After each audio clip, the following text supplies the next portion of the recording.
So speaking of the undergraduate campus, there's been intermittent reports of some of our famous old, quote, vaccine-preventable diseases like mumps recurring, particularly on college campuses. We've had a few scattered outbreaks of meningococcal disease on college campuses, which is not new, but some have involved a group B strain of meningococcus, which is something we have not seen a great deal of in this particular country. Do you want to sort of comment on that? Because there is this undercurrent, in addition to some of the population resistance to vaccination because of, unfortunately, publicity on the internet about side effects of vaccination, a lot of it related to MMWR. But we've also have even a more pervasive sense in the ID community that some of our vaccines may not have the durability that we seem to think they have. Mumps being a good example, pertussis being another good example. Well, let's talk about mumps just very quickly. We've all known of measles, mumps, and rubella vaccine together. Mumps is the, if you wish, weak sister.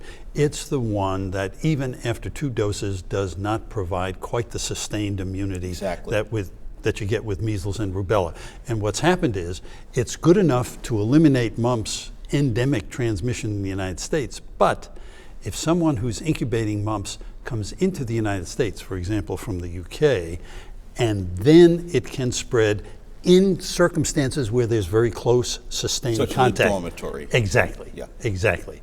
And so that accounts for the spread of mumps. Pertussis, acellular pertussis vaccine, it works great in the short period, but after about 5 years, immunity wanes, and once again you get partially susceptible to pertussis. You get modified disease. It's not as severe, but it still can be annoying and occasionally nasty. But a lot of these outbreaks have occurred in teenagers and in high school or those approximate years. And so again, you have that kind of close face-to-face outbreak. Not, in some ways not unlike meninge, where you see this clustered spread in very, what I call tight populations. So you may not see it in the general population quite as much. But we're sort of redefining. I mean, I think it's interesting to me that the get your shot and you're okay for life. And even for measles, we've had some pretty well documented outbreaks of measles in people who appear to have had the full course of MMR. So that's also something we have to keep thinking about. Yeah, measles fortunately is very, very rare. So I think we can rely on measles. But with some of the other vaccines, flu is a classic example.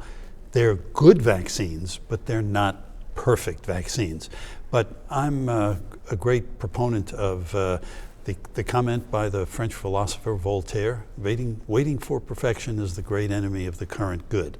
Right. And we can do a lot of good with our pretty good vaccines while we're waiting for more perfect vaccines that come out of the laboratory. Right, and I think the good news for our ID colleagues and other professionals is that there's a lot of work underway about vaccines for influenza that would have more durability season to season. And I think we're not there yet, but right now we have to continue to push annual immunization.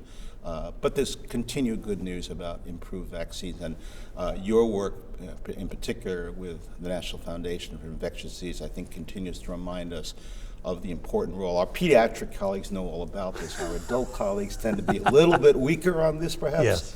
Yes. Are to really get that prevention message out there. We have to keep reminding people to do it. Just do it, as the Nike commercial used to say, right? Exactly. Thanks for your time, Bill. That's and great. As I like to say, when in doubt, immunize. Right. Thanks again for your time, Bill. Great to see you as always. Thanks, Mike.